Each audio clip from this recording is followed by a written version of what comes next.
Voltamos com a nossa conversa aqui no Gente em Destaque com o bailarino Thiago Ferreira. Bom, Thiago, você falou no primeiro bloco das crianças que vão lá para ter aula, né? Você falou que dá para perceber logo do começo que a criança tem um talento. Como é que se percebe isso? É a sua experiência em dar aula que começou a te dar essa aptidão para descobrir esses talentos? Como é que isso funciona? Eu costumo dizer assim que eu, quando era pequeno, que eu entrei numa sala de dança, né, a primeira vez, eu cheguei e assisti uma aula, não cheguei a fazer a aula, sentei e assisti a aula. E quando eu voltei na segunda aula, a professora colocou a música, eu já sabia toda a aula, porque eu fiquei assistindo aquela aula tão divertida que eu queria muito dançar. E quando eu voltei na segunda aula, eu já sabia a aula praticamente que 90% da aula. E me deslanchei ali naquela aula, na aula. E a professora chegou pra minha mãe e falou assim, nossa, o seu filho leva jeito, né? Ele tem talento, ele já sabe a aula, ele veio, ficou sentado na última aula, ele já tá tranquilo, ele tá dançando, ele tá dentro do ritmo e tudo mais. Então, assim, quando a criança vem fazer a primeira aula, a gente que é professor, a gente tem aquele olhar clínico, né? Então a gente olha, a gente percebe quando a criança tem ritmo, quando a criança tem a coordenação para direita, para esquerda, para frente, para trás. A gente percebe que a criança às vezes tem um ouvido musical, que às vezes a gente passa um passo naquele tum-tum-tá da música e ele entende exatamente aquele passo que vai acontecer no tum-tum-tá da música. Às vezes não tem uma contagem. Ele é um tum-tum-tá, ta-ta-ti-ta-ta-tá, alguma coisa do tipo. E a gente percebe que a criança tem um ouvido musical para isso. Então a gente vai percebendo essas aptidões físicas ali no corpinho dela com o desenvolver da aula, né, com o aquecimento, exercícios técnicos, exercícios em diagonais dentro da sala, sequências de aula, e a gente vai percebendo quando tem talento e quando não tem talento. Assim, mas a criança que não tem talento não dá para dançar? Dá para dançar, porque eu falo, todo mundo é capaz de aprender, mas existe a pessoa que já nasce com o talento e a pessoa que vai adquirir o talento com o tempo, porque às vezes o talento também vem, às vezes basta um despertar do corpo, passou um ano ali fazendo aula, de repente a criança é outra criança, e você descobre coisas que na primeira aula você não viu. Então assim, com o decorrer das aulas, ou na primeira aula a gente já percebe, temos talento, é uma criança trabalhável, e tem às vezes a criança que é difícil de trabalhar, mas dá para dançar, né? Que a gente vai levando ali, tem um pouco mais de trabalho para consertar a postura, corrigir tudo mais, mas todo tipo de criança dá. Mas o talento a gente percebe logo nas primeiras aulas. Porque tem também criança que vai lá toda tímida, né? E não quer, não sabe como se movimentar direito. Exatamente. Então assim, às vezes também tem a pressão do pai e da mãe, às vezes a mãe foi bailarina e quer que a criança seja bailarina também. Então assim, é o sonho da mãe, né, que a criança seja a primeira bailarina também. E às vezes a criança não nasceu para aquilo, né? Às vezes a criança não é para ser bailarina, ela nasceu para ser jogadora de basquete. E a mãe também precisa às vezes entender. Ela vai dançar? Vai dançar, mas às vezes ela tem mais talento em outra modalidade, né? E a gente também tenta levar isso da melhor forma possível. Mas geralmente eu indico que a criança faça mais do que uma aula pra gente poder ver se tem aptidão ou não. Geralmente um mês ali a gente já consegue perceber se vai dar para trabalhar, se não vai, se é aquilo mesmo e tudo mais. Porque tem a questão da timidez também. Tem criança que é fechada, que não se abre na primeira aula. E aí, a partir da quarta, quinta, já enturmou com a turma, tá tudo certo. Eu queria que você falasse agora dessa bolsa que você ganhou para os Estados Unidos. Como é que você conseguiu e o que você foi fazer lá? Bom, a bolsa, geralmente eu participo de um congresso internacional de jazz dance que acontece aqui no Brasil, que traz professores internacionais aqui para o Brasil para a gente poder estudar. Na minha segunda participação a esse congresso, que foi ano retrasado, ele acontece em Indaiatuba, São Paulo. Então, geralmente a gente passa lá mais ou menos uma semana em imersão. São de 4 a 5 aulas por dia, de 1h30, 2 horas de aula, dependendo da aula, palestras e tudo mais, para falar de jazz.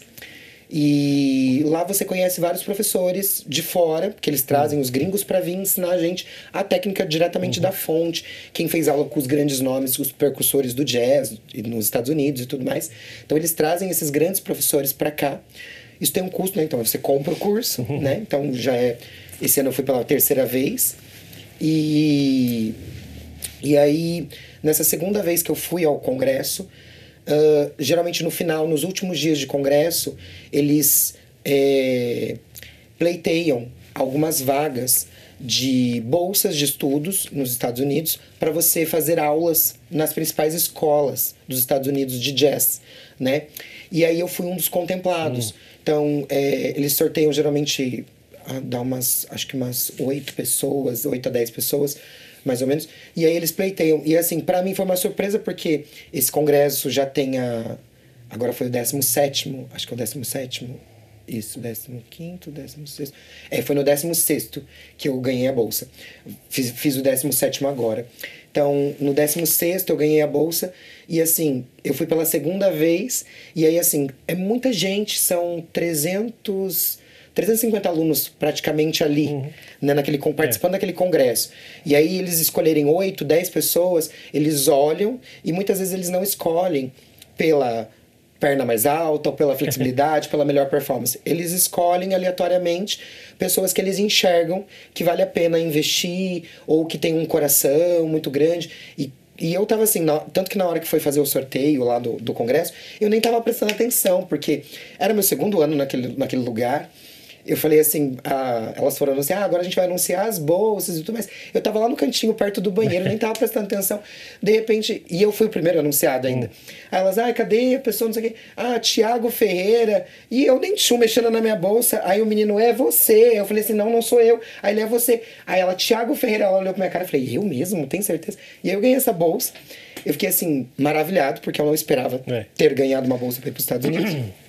E foi assim algo que me encheu assim de orgulho de toda a minha trajetória como bailarino, estudando, porque assim a gente investe muito na carreira de bailarino, na carreira de professor, são cursos para aprimorar como você vai ensinar da melhor forma possível, né? A gente tem alunos lá no estúdio dos 2 anos e meio até a pessoas idosas que fazem aula. Então, são metodologias diferentes, como eu vou ensinar uma criança, como eu vou ensinar um adulto ou um idoso. Então, assim, a gente tem que fazer vários cursos para se aperfeiçoar para que isso aconteça. E para mim foi assim um mérito muito grande ter recebido essa bolsa. E aí, eu ganhei o ano passado, tive um ano para me preparar para isso, então corri atrás de visto, dinheiro, porque o dólar estava caro, então tive que juntar uma grana para poder ir, investimento e tudo mais. E aí, em fevereiro, agora desse ano, de 2024, veio a viagem. E aí eu passei 12 dias lá. Eu ganhei, foram 10 aulas numa escola lá, numa escola super renomada, a Perry Dance, lá nos Estados Unidos. Então eu fiz 10 aulas na Perry Dance e eu comprei mais 24 aulas nas outras escolas. Então eu comprei na Broadway Dance Center, comprei na Steps, que são as principais escolas ali que rodam ali o circuito Broadway ali em volta de Nova York. Então assim, eu pude estudar com os grandes mestres lá, além do congresso que vem muitas pessoas de fora para dar aula pra gente. E aí depois que eu voltei, fiz o congresso novamente, agora o 10º, né, o 17º congresso, que foi agora no mês de abril, e já estou preparando para comprar o próximo congresso, que é ano que vem, porque assim, é a oportunidade que a gente tem de estudar direto da fonte. Então, foi maravilhoso eu ter ido para os Estados Unidos, assim, estudar, foi incrível. Mas qual é o tamanho quando você chega lá nos Estados Unidos e, como você falou, são as aulas com os mestres ali, né? É muito diferente da metodologia. O que você pode contar pra gente? Olha, o que eu posso dizer é que, assim, aqui, né, em Nova York, como ali o centro, os grandes musicais, a Broadway e tudo mais, as escolas ali, elas são um pouco diferentes das escolas aqui do Brasil, que a gente tem escola com aulas regulares, né? A turma de terça e quinta, a turma de segunda e quarta, eles têm escolas, assim, regulares, mas são outras escolas. E esses grandes centros são centros para as pessoas aprimorarem a técnica. Então, depois que você vira um bailarino profissional, tem aulas iniciantes, tem aulas intermediárias e aula avançada, para você aprimorar a técnica. Mas, assim, os professores, eles são alternados. Tem alguns professores fixos da grade, que estão ali na escola, e tem os professores que, essa semana ele está aqui em Nova York, então ele vai dar aula. Essa semana viajou, vem outro professor. Então eles vão trocando os professores. E você faz aula com grandes nomes. Desde coreógrafos de Hollywood, coreógrafos de grandes filmes, principais coreógrafos dos musicais da Broadway. Então você faz aula com essas grandes pessoas. Pessoas que vêm de um legado, que vêm às vezes de grandes mestres, que estão dando aula ali, cursos, para você aprimorar a técnica para jazz musical, para jazz lírico, para contemporary jazz. Então tem vários estilos para você aprender lá. Então assim, são grandes centros mesmo. Você entra numa sala com 150 alunos, é a disputa de quem consegue aprender, e tá tudo certo. O professor lá na frente... você vai se jogando naquela aula. Às vezes é uma modalidade que às vezes você não tem afinidade, né? Então, assim, você entra ali, se joga, experimenta alguma coisa nova no seu corpo. E isso é muito legal para para você sentir ali no corpo uma aula diferente de um professor que você nunca fez. Ou um professor que você sempre quis fazer e não tinha oportunidade, porque é muito longe. Né? Então, assim, para mim foi uma vivência única. E hoje, a gente falando no estrangeiro, né? Os grandes bailarinos, eles estão aonde? Nos Estados Unidos mesmo? Tem os balés russos também, que são muito famosos. Eles estão aonde hoje no mundo?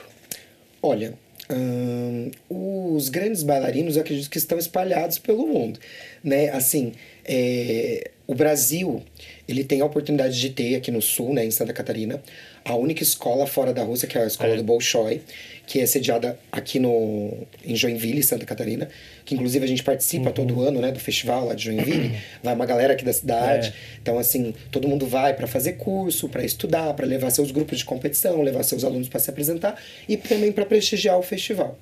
Então, assim, eu acredito que tem muito bailarino brasileiro que sai daqui e vai fazer carreira fora, mas por questão de que lá fora a valorização do bailarino é muito maior do que aqui no Brasil. Ah, mas aqui no Brasil a gente tem grandes companhias. Temos, mas o nicho das grandes companhias são poucos para muitos bailarinos que nós temos bons aqui.